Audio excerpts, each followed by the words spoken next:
नमस्कार। आज हामी नेपालको शेयर बजारमा कसरी पहिलो पाइला चाल्ने भन्ने विषयमा कुरा गर्दैछौँ। एकदमै सरल तरिकाले, स्टेप बाई स्टेप, ताकि जो कोही जसलाई यो बारेमा केही पनि थाहा छैन, उहाँहरूले पनि सजिलै बुझ्न सक्नुहोस्। धेरैजनालाई शेयर बजारबाट पैसा कमाउने रहर त हुन्छ होइन, तर सुरु चाहिँ कसरी गर्ने, कहाँ जाने, के गर्ने, यस्तै प्रश्नले अलमलमा पारिरहेको हुन्छ। खैर, चिन्ता नलिनुहोस्, आज हामी यही अलमललाई हटाएर एउटा छर्लङ्ग बाटो देखाउनेछौँ। ल, सुरु गरिहालौँ है त। शेयर बजारको यात्रामा सबैभन्दा पहिलो, सबैभन्दा आधारभूत र नभई नहुने कुरा हो एउटा ब्याङ्क खाता। हो, नेपालको कुनै पनि कमर्सियल ब्याङ्कमा एउटा सामान्य बचत खाता भए पुग्छ। यही हो हाम्रो पहिलो जग। अब प्रश्न आउँछ, ब्याङ्क खाता नै किन चाहियो त? सिधा कुरा छ, शेयर भर्दा पैसा तिर्नु पर्यो, त्यो यहीँबाट जान्छ। अनि मानिलिउँ शेयर परेन भने त्यो पैसा फिर्ताउनु पर्यो नि। हो, त्यो पनि यही खातामा आउँछ।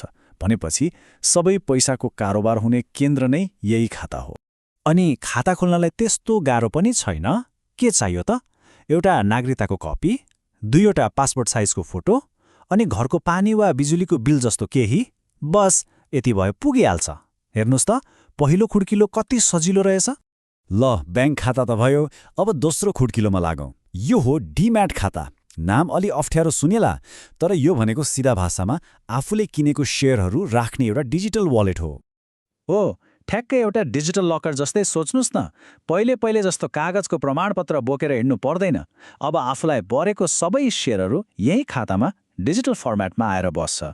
अनि यो खाता नभए त शेयर भर्नै मिल्दैन। त्यसैले यो अनिवार्य छ है। डिम्याट खाता खोल्न पनि कुनै झन्झट छैन।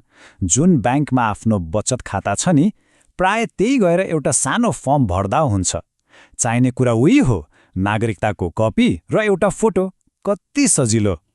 अनि सबैभन्दा रमाइलो कुरा थाहा छ, यो खाता खोल्न खासै खर्चै लाग्दैन। सामान्यतया 50 देखि 100 रुपियाँ जति मात्रै हो, त्यो पनि एक पटकको लागि। यसले के देखाउँछ भने शेयर बजारमा छिर्नलाई लाखौं करोडौं नै चाहिन्छ भन्ने होइन, सानो सुरुवात पनि सम्भव छ। ओके, भनेपछि ब्याङ्क खाता पनि भयो, डिम्याट खाता पनि भयो। अब पालो घरमै बसेर मोबाइल वा कम्प्युटरबाटै शेयर भर्ने तयारीको हो। यसको लागि हामीलाई अरू 2-3वटा कुरा चाहिन्छ। घरबाटै आरामले शेयर भर्नलाई 2वटा कुरा नभई हुँदैन। एउटा हो मेरो शेयर र अर्को हो CRN नम्बर। अब यी 2टा के हुन्, आउनुहोस् एक एक गरेर बुझौँ। मेरो शेयर भनेको चाहिँ त्यो अनलाइन पोर्टल वा एप हो, जहाँबाट हामीले कुनै पनि कम्पनीको IPO खुलेको बेला आवेदन दिने हो। आफ्नो मोबाइलबाटै एप्लाई गर्न मिल्छ। यसको लागि वर्षको जम्मा 50 रुपियाँ जति तिर्नुपर्छ। अब आयो CRN नम्बरको पालो। यसको पुरा नाम CASBA रजिस्ट्रेसन नम्बर हो। यो ब्याङ्कले दिने एउटा युनिक नम्बर हो, जसले हाम्रो ब्याङ्क खाता र मेरो शेयरलाई जोड्ने पुलको काम गर्छ। यही नम्बरले गर्दा त हामीले अनलाइन अप्लाई गर्दा हाम्रो ब्याङ्कबाट पैसा काटिने र फिर्ता आउने प्रक्रिया चल्छ। ल, अब हामीसँग चाहिने सबै हतियार तयार भयो। ब्याङ्क खाता, डिम्याट, मेरो शेयर, CRN नम्बर, सबथोक। अब हेरौँ, वास्तवमा शेयर आवेदन दिएपछि के हुन्छ त? नतिजा आउँदासम्मको प्रोसेस कस्तो हुन्छ? यो प्रक्रिया एकदमै सिस्टमेटिक छ।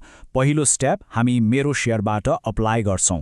त्यसपछि हामीले जति रकमको आवेदन दिएको हो त्यो पैसा हाम्रो ब्याङ्क खातामै ब्लक वा फ्रिज भएर बस्छ, काटिँदैन है।